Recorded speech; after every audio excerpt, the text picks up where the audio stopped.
Hi everyone, welcome to Fufu, and today we're going to be talking about the Kazakhstan protests and the killing of civilians by the military and the government. So let's go to what's the cause of this protest, right?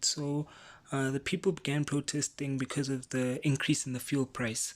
And the reason for this is that the government stopped subsidizing the fuel, or they decided to stop doing that, and this would substantially increase the fuel price for people. And if you think about it, we've just come out of COVID. A lot of people, they aren't in a good financial situation, and I would understand why they would protest. And over time, this eventually turns into protest against the government.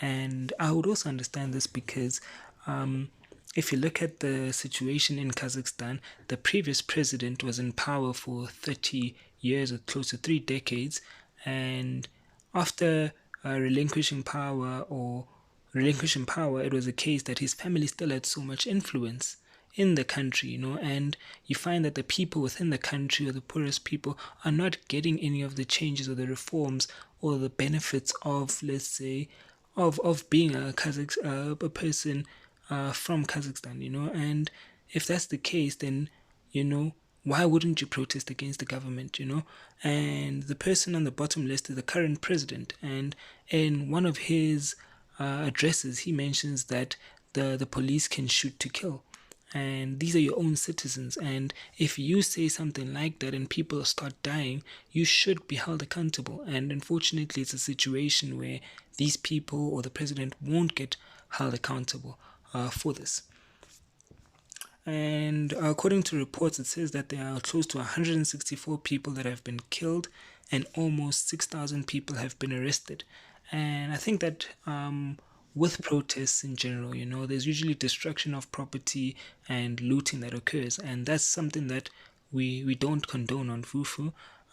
But we do think that if so many people are protesting, that they do have a legitimate concern or legitimate issue that the government does need to listen to, because people don't just wake up and they start protesting, and on top of this, there's been restrictions that have been placed on the internet.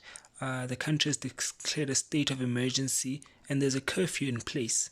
Also, there are rumors that maybe this could be due to a fight of power, and imagine now the Russian military is now intervening in Kazakhstan. How is that possible? I understand that there's a treaty, but this shouldn't be happening. You should be listening to the people of your country and what issues they have. I do believe that you should protect the property of the country or of the state, but how you choose to do it is very important. You cannot use live ammunition, or you could have at least used rubber bullets.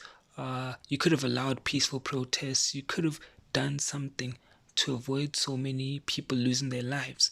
We do hope that there is peace in Kazakhstan, and that the people in Kazakhstan stay safe, and that more is done internationally to intervene in this situation.